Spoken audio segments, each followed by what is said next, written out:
আসসালামু আলাইকুম। আজকে আমরা নিউমেরিক্যাল অ্যানালাইসিস সাবজেক্টের চ্যাপ্টার 3B এর একটি প্রশ্ন আলোচনা করব ইনশাআল্লাহ। তো প্রশ্নটি হলো 2022 সালে চলে আসছে। সিমসনের 1/3 সূত্র ব্যবহার করে ইন্টিগ্রেশন 0 থেকে 6 e⁻x dx এর মান নির্ণয় করতে বলছে এবং এটার প্রকৃত মান আর আমরা যে নির্ণীত মান এই দুটার পার্থক্য অর্থাৎ কতটুকু তোমার পার্থক্য রয়েছে বা ভুল রয়েছে সেটা তুলনা করতে বলছে। ঠিক আছে, আচ্ছা আমি এখন সলিউশন করব এটা। তো দেখো, তো প্রথমে আমরা এইটাকে ধরে নিব e⁻x কে আমরা ধরে নিব y ধরে নিব আমরা, ঠিক আছে, y ধরে নিব। এরপর এই যে নিচের অংশটাকে অর্থাৎ সর্বনিম্ন যে মানটাকে এটাকে a ধরে নিব এবং পাওয়ার যেটা সবচেয়ে বড়টা সেটাকে আমরা b ধরে নিব। এখন 0 থেকে 6 এই ব্যবধিকে আমরা 6 দ্বারা সমান ভাগে ভাগ করব। তাহলে আমরা ব্যবধির সূত্রটা কি, h = p - a / n। তাহলে n হলো যতটি ভাগ করা হয়, তাহলে 6টা ভাগ করব, তাহলে n এর মান 6, b এর মান 6, a এর মান 0। বুঝতে পেরেছো?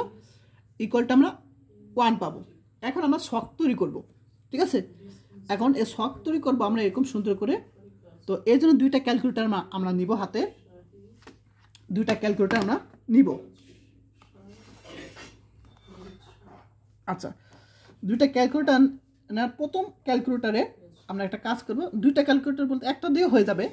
তো যাই হোক, আমি একটা দিয়ে কাজ করি, দেখাই দিই অনেক সময়। তো দেখো, এটা হলো এক্স এর মান, এটা হলো y = e⁻x এর মান, ঠিক আছে।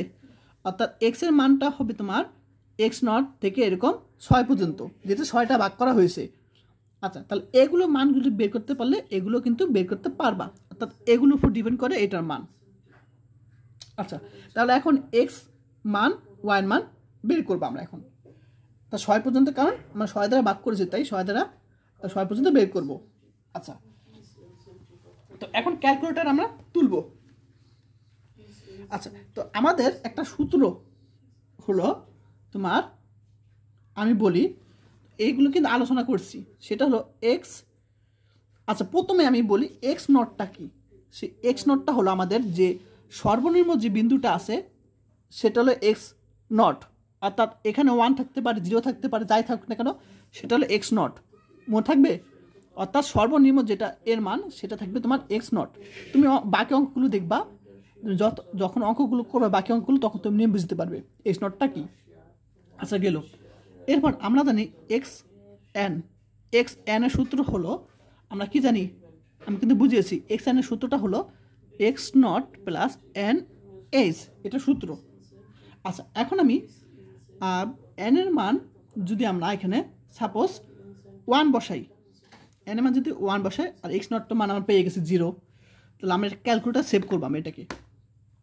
তাহলে আমরা প্রথমেই মনে করলাম এটাকে x0কে আমরা a মনে করবো, a প্লাস nটাকে আমরা মনে করলাম b মনে করলাম। আচ্ছা, b মনে করি, তারপর ইন্টু c মনে করবো, এসকে আমরা c মনে করি, ঠিক আছে, এসকে আমরা c মনে করি। তাহলে আলফা c। এখন আমরা ক্যালসিটিভ দিব। এখন এর মান তো আমরা ফিক্সড।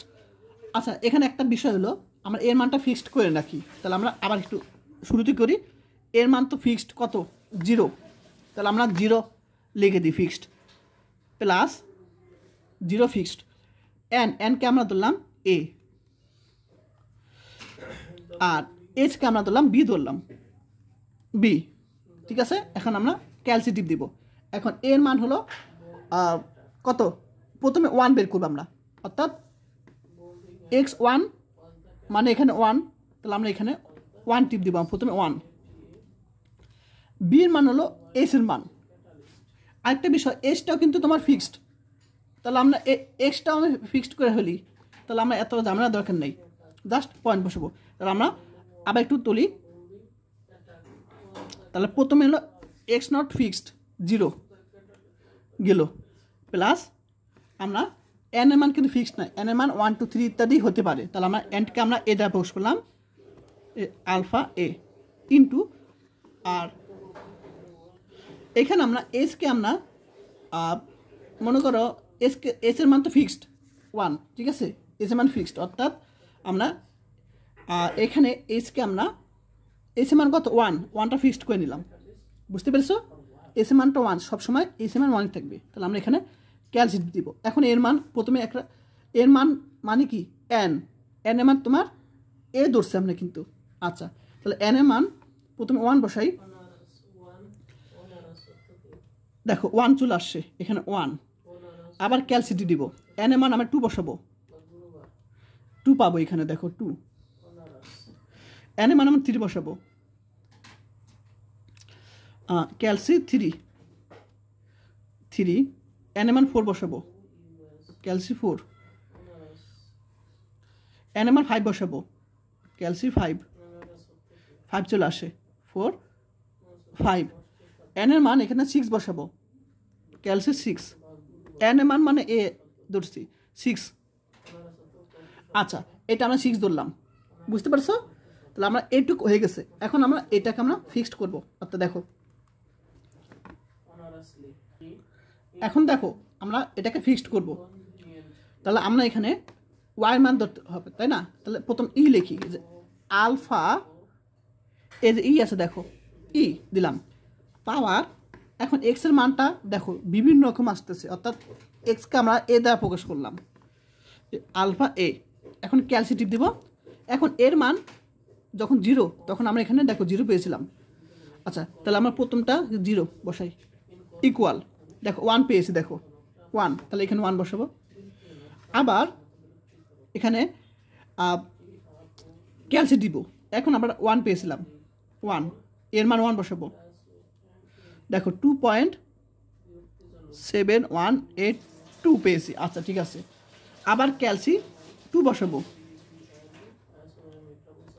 তাহলে আমরা 7.3890 লিখলাম, পেয়েছি আমরা এটা। আচ্ছা,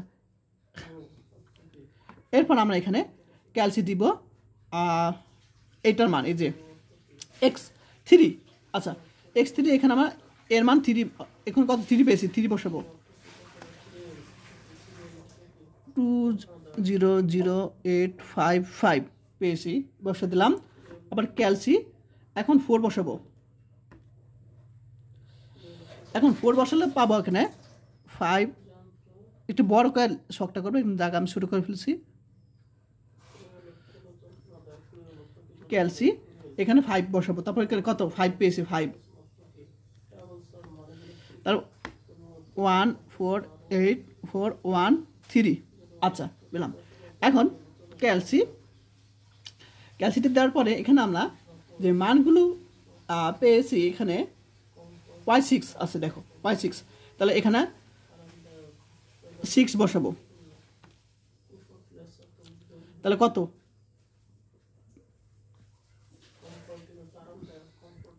428 এরকম চলে আসে, তাই না? এইরকম আমরা পেয়েছি। আচ্ছা, এটা আমরা মানগুলো পেয়েছি, ঠিক আছে বক্সটা। এখন সিমসনের 1/3 সূত্রটা, এটা তো বুঝতে পারছো সব কীভাবে ক্যালকুলেটারে আমরা মান বের করবো। এখন সিমসনের 1/3 সূত্র হতে আমরা কি পাই? তো আমাদের এটা বের করতে বলছে 0 থেকে 6 e⁻dx বের করতে বলছে। তো আমরা জানি কি নিচেরটা হলো x0 প্রকাশ করা হয়। x0 মানে কি প্রথম যেটা থাকবে সেটা। আর এখানে কত আছে 6 আছে, অর্থাৎ n এর মান কত 6। আমরা আগের ক্লাসে বুঝিয়েছিলাম অভিযোজিত ক্ষেত্রে আমরা এখানে xn প্রকাশ করছিলাম। x এর মানে কি x0 প্লাস ns, তাই না? তাহলে আমরা এখানে উপরে x0 প্লাস ns দিতে পারি অথবা xn দিতে পারি উপরে। তাহলে xn মানে কি n এর মান কত 6 আছে, দেখো 6। বুঝতে পারছো? আমি কিন্তু অভিযোজিত যে উপপাদ্য করেছে বা সূত্র প্রতিপাদন করেছে সেটা যারা করতে পারছো তারা বুঝতে পারছো। n এর মান 6 বসালাম, এটা y, এটা dx। এখন আমরা সূত্র কি জানি? অবশ্যই সূত্রগুলো আমি তোমাদের প্রথমেই বুঝিয়েছি আগের অঙ্কগুলোতে। তাই সূত্র কি 1/3 সূত্র কি h/3, এটা সূত্র। যখন y6 হবে তখন আমাদের সূত্র এটুকু, y0 plus y6 plus 4 y1 plus y3 plus y5 plus 2 y2 plus y4। আচ্ছা, এখন এটাকে আমি ক্যালকুলেটর তুলব। সিম্পল জিনিস, ক্যালকুলেটর আমরা বের করব, ডাইরেক্ট বসে দিব। তাহলে এইটাকে আমরা ধরলাম y0কে আমরা a ধরলাম, a প্লাস y6কে আমরা b ধরলাম, বি প্লাস 4 ইন্টু আমরা এটাকে ধরলাম সি প্লাস এটা ডি প্লাস এটাকে আমরা ই ধরলাম, গেল? বুঝতে পারছো সবাই? ই ধরলাম। আচ্ছা গেল প্লাস